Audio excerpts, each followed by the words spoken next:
took me under his wing. Oh yes, I'm a child of the King. His royal blood now flows in my veins, and I who was wretched and poor now can sing. Praise God, praise God. I'm a child of the King. Now I'm a child with a heavenly home. My Holy Father has made me his own, and I'm cleansed by his blood, and I'm clothed in his love, and someday I'll sing with the angels above. Oh yes, I'm a child of the King. His royal blood now flows in my veins, and I was wretched and poor now can sing. Praise God, praise God. I'm a child of the King. Praise God, praise God. I'm a child of the King.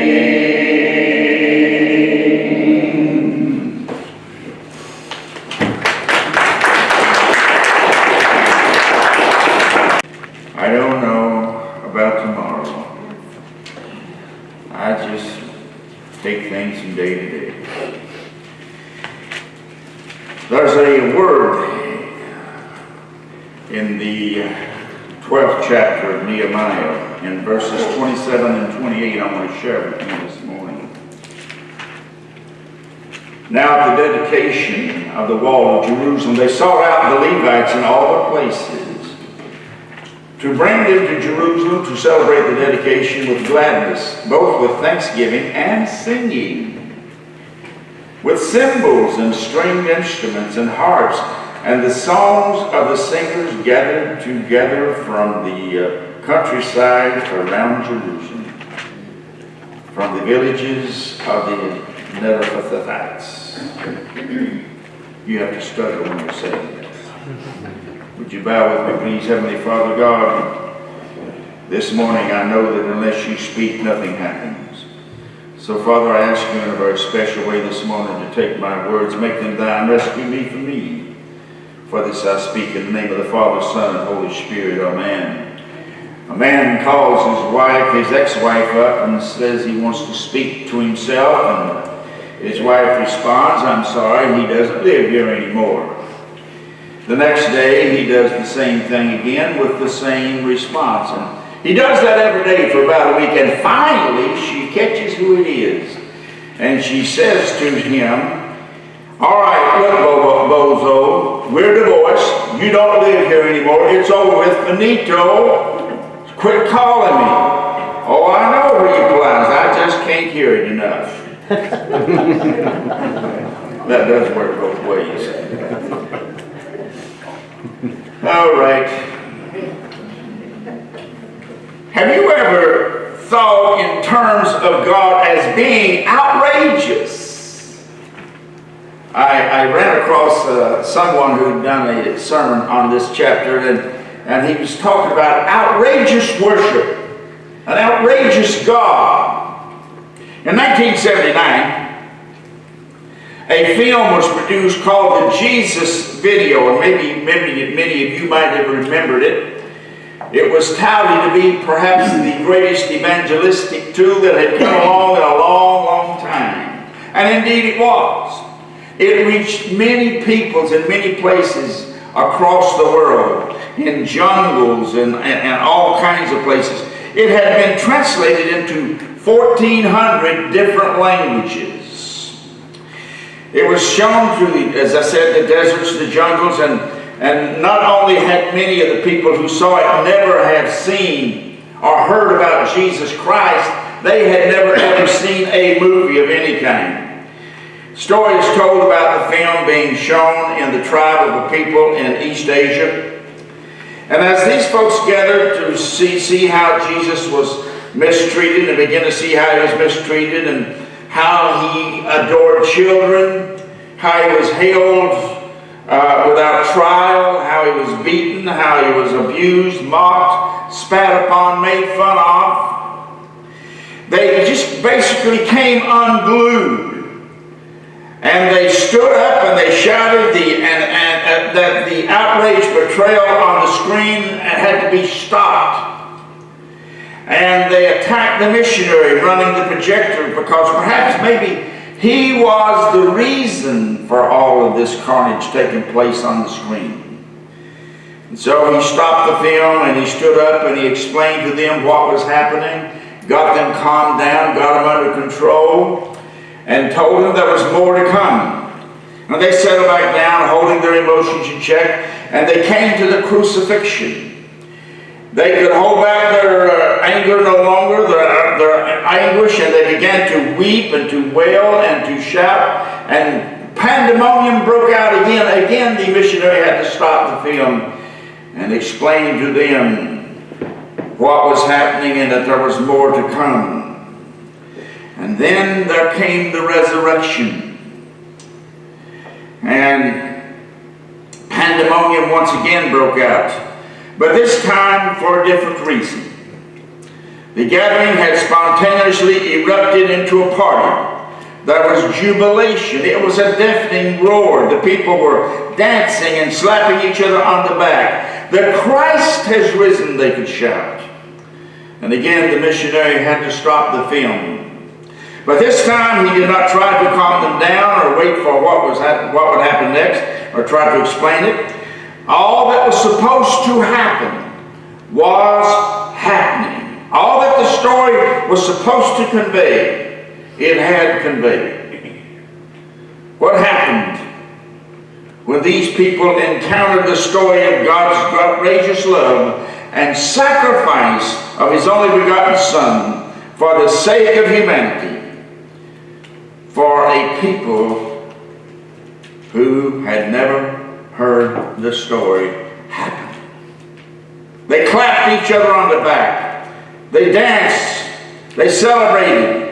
They were overjoyed. They worshiped. You see, because that is the right thing to do. That is the right response when we recognize what God has done for us. As I read this chapter, I could see that it was easily to be able to divide it into two separate parts.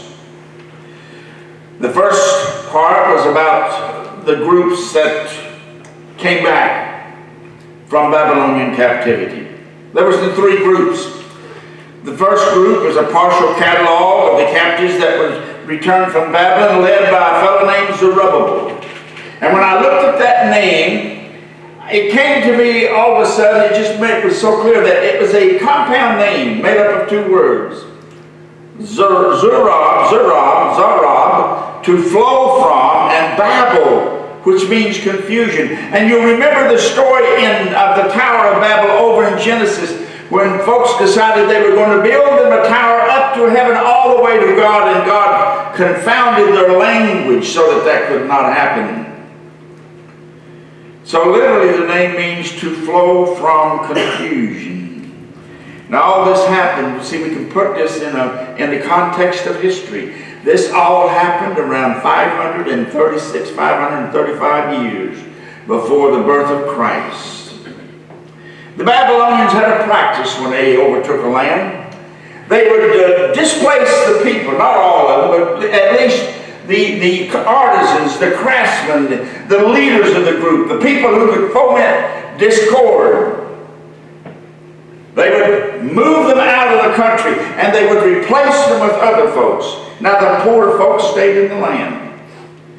And when Cyrus the Great became king of the world, so to speak, and the Persian Empire came to the front, then Cyrus repatriated all these people and allowed them to go back to where they came from. Zerubbabel, he's not a politician, he's not a priest, he's just a leader.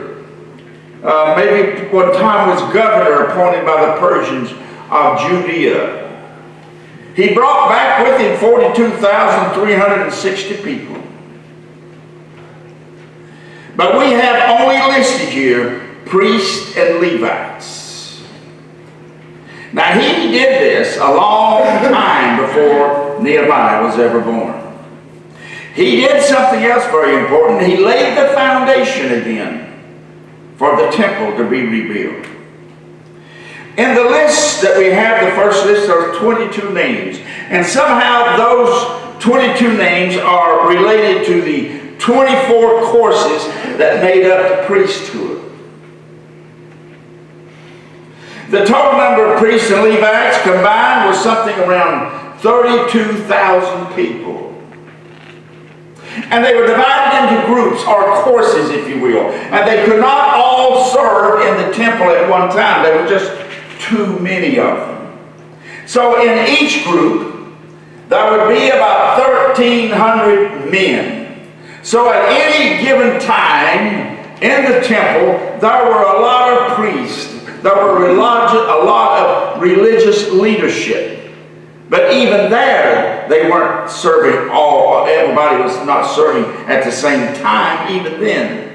And they served from Sabbath to Sabbath. Now, why is all this important? It's not going to be on the exam when you step up at the pearly gates. How many courses of priests were there? How many was in each course? Who were these? Who were that? You don't have to worry about that. But this does have some significance, I think, for us. About history. I never really enjoyed studying history, but I like reading history. We always think about, say to the teacher, do I have to remember all of these days? Oh, no. You don't have to memorize all these days. All you do is just remember the dates as pegs to hang information on. That was about as futile for me as anything else when I studied history. But it's important for us to know where we came from, isn't it? It's important for us to understand how we got to where we are right now, so that we can appreciate the sacrifices made by those who went before us. We didn't just wake up one day and we are Americans. We didn't just wake up one day and this was called the home of the brave and the land of the free. It took a long time to get where we are, over 400 years to be exact. So we're not a perfect country by any means. Our leaders were not perfect individuals. But they accomplished a lot, which we are the beneficiaries of. The same holds true for these biblical books, this biblical history. How can we please God in our time and our efforts without a thankful spirit for those who went before us? Heritage is important. History is essential. As someone has pointed out, when we forget those who have gone before us, we fail to understand our own level of accomplishments where we are now. So that makes history extremely important. At such times as Passover, of course, celebration, every one of the priests would be on duty. Jerusalem would be packed with people. You'd need all the priests. Now, there's a group two. Not much to be said about this group, the second generation of souls. They're led by a fellow named Jehoiakim, who is the son of a fellow named Yeshua, who in turn is the priest who replaced Zerubbabel. The catalog of names for the group two appear to be temporarily interrupt the story a little bit, and it was picked up again in verse 24, because then there's a group three in verses 22 and 23, if you will. And some scholars believe that they're just kind of a drop-in group, maybe to explain the biblical history for folks who will later come along. The worship practices of these biblical people are the stepping stones that we ourselves use in our own worship practices. And religion is extremely important for these folks, because you can't mention everybody, and he just mentions two groups in this, Levites and priests, because religion was that cement that glued these people together, that held them together as one people. We remember the names of those in our own history, perhaps who had an influence upon us in getting involved in church. Maybe some beloved pastor that we got to know as a child. Maybe a beloved school teacher or Sunday school teacher who was very instrumental in our life. You recall some of those school teachers. I remember two of mine.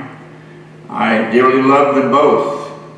And when the teachers would turn over, we'd always kind of regret that. We'd get used to the teacher we had, and you know, she didn't want to teach all the time. We'd get a new teacher, we'd learn to love her as well.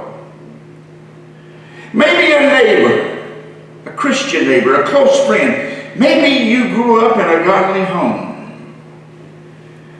Verse 23 has this to say: the sons of Levi, the heads of the fathers' houses, until the day of Johanan, the son of Eliashib, were written in the book of the Chronicles. Levites are very important. They were set aside by God Himself. God's instructions to Moses. These are the people that are to be responsible for the tabernacle. They will take care of all those things. They will have properties in and around the countryside. And the people, the congregation, the community at large will be responsible for taking care of. Paul Harvey, you remember him, he always came on, he told so much of the story, and then he would come back and he'd say the rest of the story. Well, the rest of the story occurs in the final verses of this chapter 12. I would ask you, what do you want to do when you complete a major project? I never will forget when I graduated from high school. It was a good time, it was a bad time. I was going to be separated from people I'd known for 4 years, and I would never see any of them again, perhaps most of them anyway. And I never will forget, my father worked in the mine for 11, and his boss let him come in late so he could attend the graduation services. So he would, make up that time, and he didn't get home till early the next morning, and I was up and so forth, and he come on and said, "Well, son, it's all over with now." And I thought, well, what a letdown. That's it. Well, what do I do now? There was no plans for college. There was no money for college. I had no idea what I wanted to do exactly. And so I thought, oh boy. Well, this is really a mess. Just take me now, Lord. I don't want to do anything else. When we accomplish some great feat, the answer is very simple. We want to celebrate. We want to throw a party. We want to call up people and talk to them about it and tell them all about it. In the context of our text today, our story, these ancient people have to celebrate what they have accomplished and what has happened to them. Got several reasons to celebrate. Number one, they are back home after 70 years. They're back in the land. And now they have cleared all of that rubble out of the city. They picked up all of that trash, and they have rebuilt the wall. They have repopulated Jerusalem. And so they celebrate. Now, to begin with, they pull in all the Levites from the surrounding country. You got to have the Levites there. You got to have religious leadership and worship. Now, the Levites performed a lot of functions in the temple. They did music. They played instruments. They stood guard at the doors of the storehouses where there would be things that could disappear out of the temple if you weren't watching. And then the second thing they did, there was an act of purification, both of the priests and the people. Ritual cleansing, if you will. Over in Exodus, There's a story about God getting ready to come down to the people. You know, and when you read the Old Testament, you read it very carefully, it was a dangerous thing to come face to face with God. It was a dangerous thing to get too close to God. You could die getting close to God. God said to Moses, tell the people I'm going to meet with them in 3 days. They've got 3 days to prepare. I thought about that, and let's see, we had prayer meeting on Wednesday night, so we've had Thursday, Friday, and Saturday. The day's the third day. We've had 3 days prepared for today. Do we do those kinds of things? And so they had to sanctify themselves. They had to, whatever might be in their life that would separate them from God, that would cause them to not have the connection with God that God wanted them to have, they had to get rid of it. You can't come to church and worship if there's something between you and God. You can't come to church and worship if there's something between you and a neighbor. If you can, you're a better person than I am. Remember what Jesus said about that? If a man goes down to the temple to offer sacrifice and there's a problem between him and his brother, before he ever offers his sacrifice, let him leave it there and go make amends with his brother, then come back and do the sacrifice. Now that's not just words. That applies to us, you and me, in our time. Get them ready. They got to wash their clothes too. Don't want to come before God in dirty clothes. If there's something in our life that will hinder us from having a true worship experience when we come to church, it needs to be attended to. It needs to be dealt with. The third thing Nehemiah tells us that happened here is, after the leaders of the Judah mounted the wall, they were separated into 2 large thanksgiving choirs. And then in the 4th thing, he says, he describes how they got up to that wall. I wondered myself, they didn't have any ladders to scale up there, but that was the way to get up there. And when I read this, and every time I think about it, I can see this huge mass of people standing on the wall. Their enemy said it's going to fall down.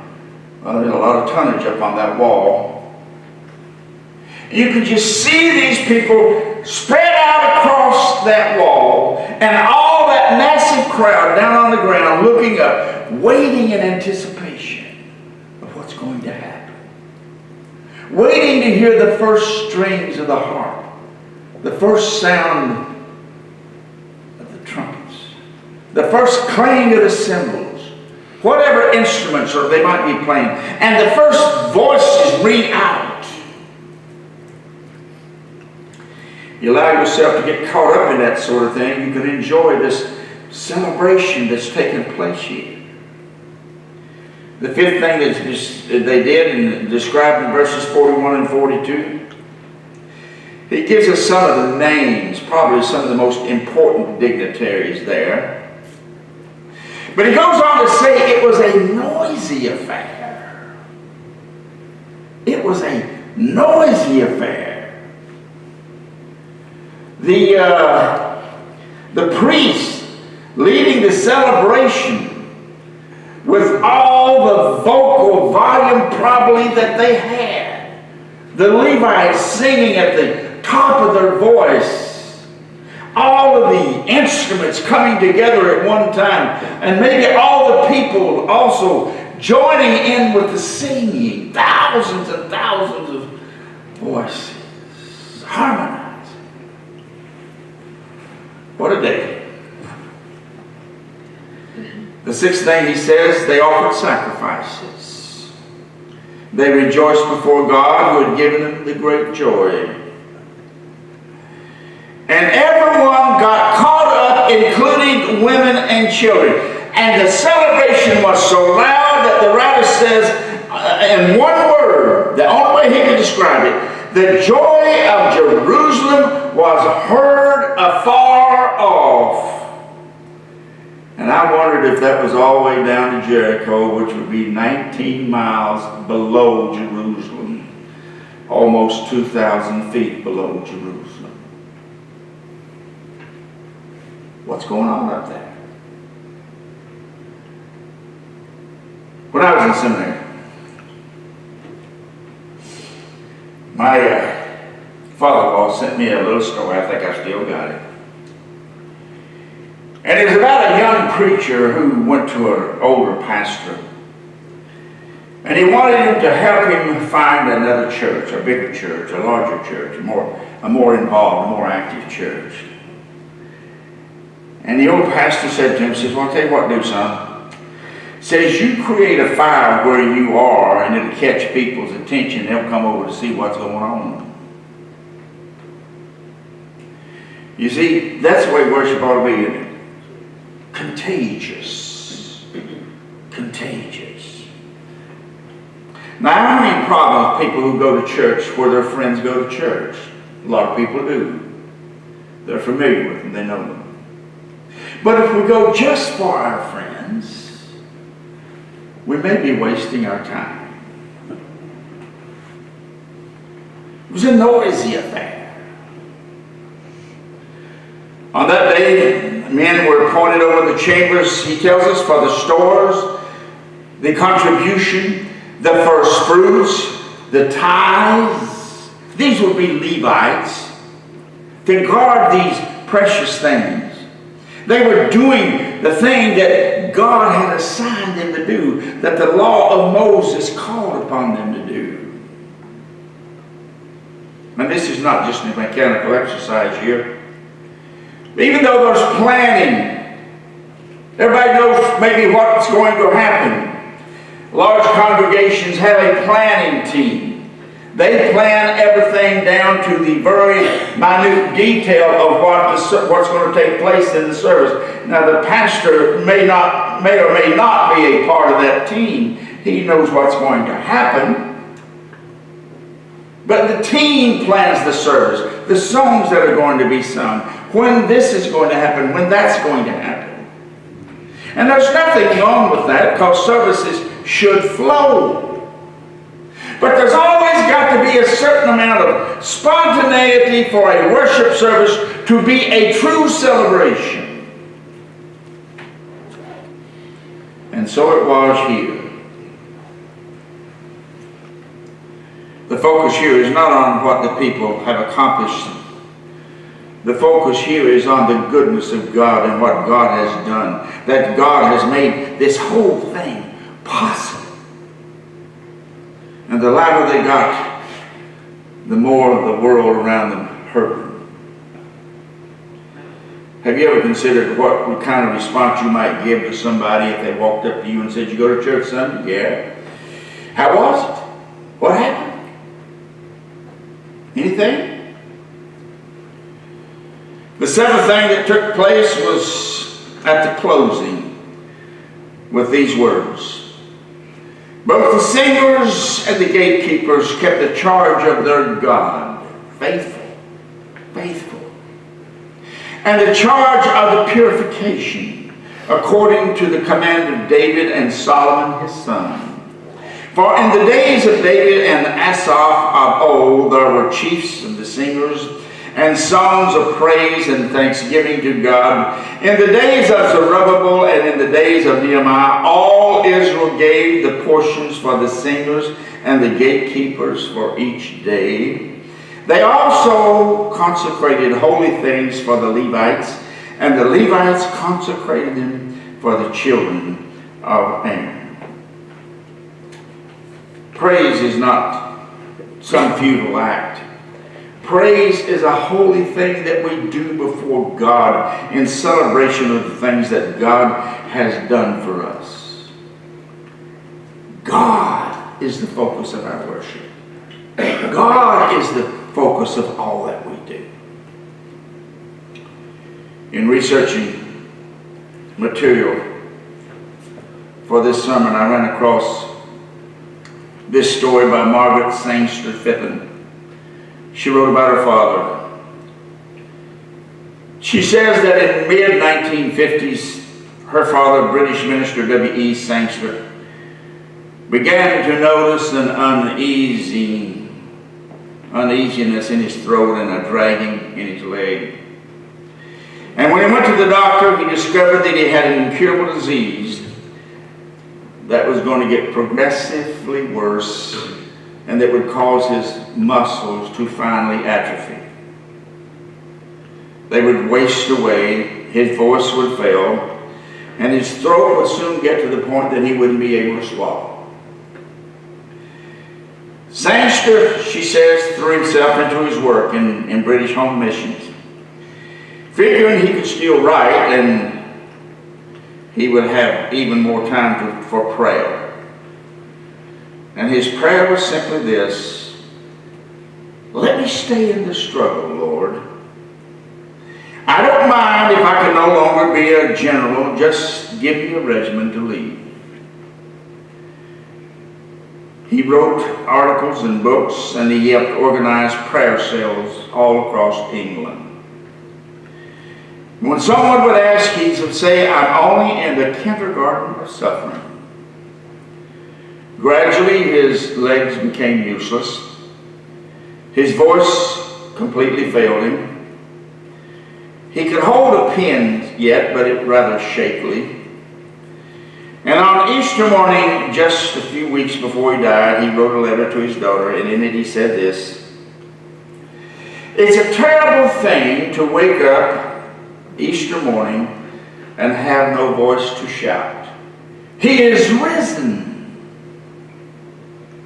But it would be still more terrible to have a voice and not want to shout.